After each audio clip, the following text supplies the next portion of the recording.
Hello friends, welcome to Kumari special. இன்னைக்கு நம்ம ரொம்ப டேஸ்டியான ஹெல்தியான நண்டு ரசம் எப்படி செய்யலாம் அப்படிங்கறதை இந்த வீடியோல பார்க்கலாம். இதுவரை நம்ம சேனலை சப்ஸ்கிரைப் பண்ணாதவங்க மறக்காம சப்ஸ்கிரைப் பண்ணிருங்க. கூடவே பக்கத்துல உள்ள பெல் ஐகான் பட்டனையும் கிளிக் பண்ணிருங்க.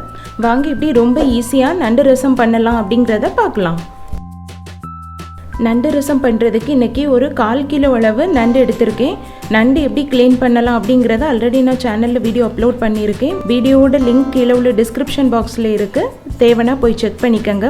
இனி ரசம் வைக்கிறதுக்கு தேவையான மசாலா ரெடி பண்ணிடலாம்.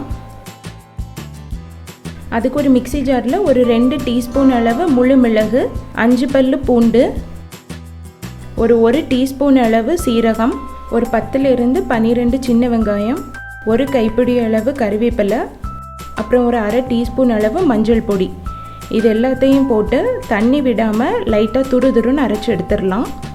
உங்களுக்கு கோல்டு ஏதாவது இருந்ததுன்னா ஒரு சின்ன துண்டு திப்பிலி வேணால் இது கூட ஆட் பண்ணி அரைச்சிக்கோங்க. பாருங்கள், இந்த மாதிரி லைட்டாக துருதுருன்னு அரைச்சி எடுத்துருங்க. ரொம்ப ஃபைன் பேஸ்ட்டாக இருக்கணும்னு தேவையில்லை. இனி நண்டு ரசம் செய்ய ஆரம்பிச்சிடலாம். இன்றைக்கி நான் இந்த ரசம் மண் சட்டியில் தான் செய்ய போகிறேன். நம்ம மண் பாத்திரங்களில் சமைக்கும் போது அந்த ஃபுட்டோட ஃப்ளேவரே டிஃப்ரெண்ட்டாக ரொம்பவே டேஸ்ட்டாக இருக்கும். சட்டி சூடானதும் இதில் ஒரு 2 டேபிள் ஸ்பூன் அளவு தேங்காய் எண்ணெய் விடலாம்.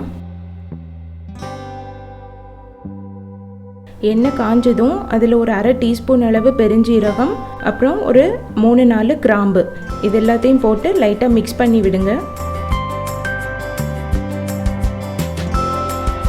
கூடவே ஒரு 2 காஞ்ச வத்தல், அது இந்த மாதிரி 2ஆக பிச்சு வச்சுருக்கேன், அதையும் போட்டுடலாம்.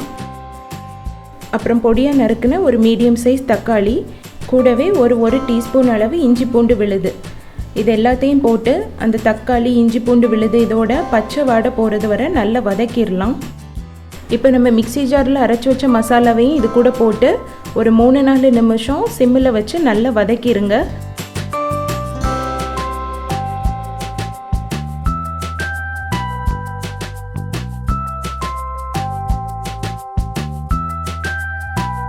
அந்த மசாலாலாம் நல்லா குக் ஆகி அதனோட பச்சை வாடை போனதும் ஒரு சின்ன எலுமிச்சம்பழ அளவுக்கு புளி எடுத்து புளிக்கரைசல் ரெடி பண்ணி வச்சுருக்கேன். அதையும் விட்டு நமக்கு தேவையான அளவு தண்ணி ஊற்றி நல்லா மிக்ஸ் பண்ணி விடலாம். இப்போ இது கூடவே நம்ம சுத்தம் பண்ணி வச்ச நண்டு துண்டுகளையும் போடலாம். நீங்கள் நண்டை இந்த மாதிரி ஃபுல்லாக போடாமல் இடிக்கல் இருந்ததுன்னா அதை வச்சு லைட்டாக தள்ளி கூட போடலாம்.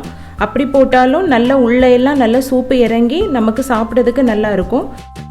இப்போ இது கூட நமக்கு தேவையான அளவு தண்ணி விட்டு நல்லா கொதிக்க விடலாம்.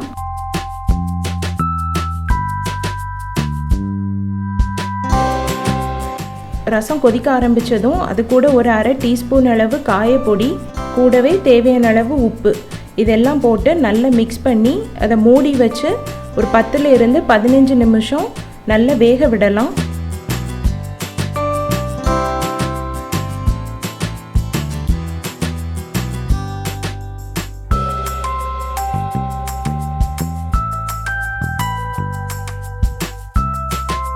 ஃபைனலாக ரசத்தை இறக்குறதுக்கு முன்னாடி தேவையான அளவு க்ரஷ்டு பெப்பர் கார்ன்ஸ், உங்ககிட்ட முழு மிளகு இருந்ததுன்னா அதை தள்ளி ஆட் பண்ணிக்கோங்க, இல்லைன்னா மிளகு பொடி உங்களுக்கு தேவையான அளவு ஆட் பண்ணிக்கோங்க. கூடவே கொஞ்சமாக கொத்தமல்லி இலை தூவி நல்லா மிக்ஸ் பண்ணிவிட்டு ஸ்டவ் ஆஃப் பண்ணி மூடி வச்சிடலாம்.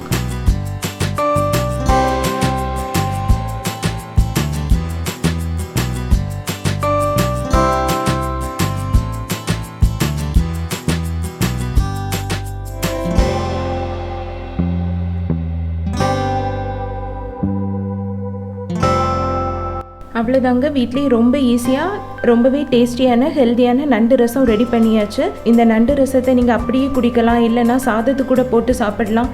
எப்படி சாப்பிட்டாலும் செம்மையாக இருக்கும். இருமல், ஜலதோஷம், சளி இந்த மாதிரி பிரச்சனை உங்களுக்கு இருந்ததுன்னா கண்டிப்பாக இந்த நண்டு ரசத்தை ட்ரை பண்ணி பாருங்கள், ரொம்ப பெட்டராக ஃபீல் பண்ணுவீங்க. நீங்களும் இதே மெத்தடில் இந்த நண்டு ரசத்தை ட்ரை பண்ணி பார்த்துட்டு எப்படி வந்திருக்குன்னு கீழே கமெண்ட் பண்ணுங்கள். இந்த வீடியோ உங்களுக்கு பிடிச்சிருந்ததுன்னா மறக்காமல் குமரி ஸ்பெஷலுக்கு சப்ஸ்கிரைப் பண்ணுங்கள். இன்னும் ஒரு டிஃப்ரெண்ட்டான ரெசிபியோட நெக்ஸ்ட் வீடியோவில் மீட் பண்ணலாம். Until then, bye from Soumya.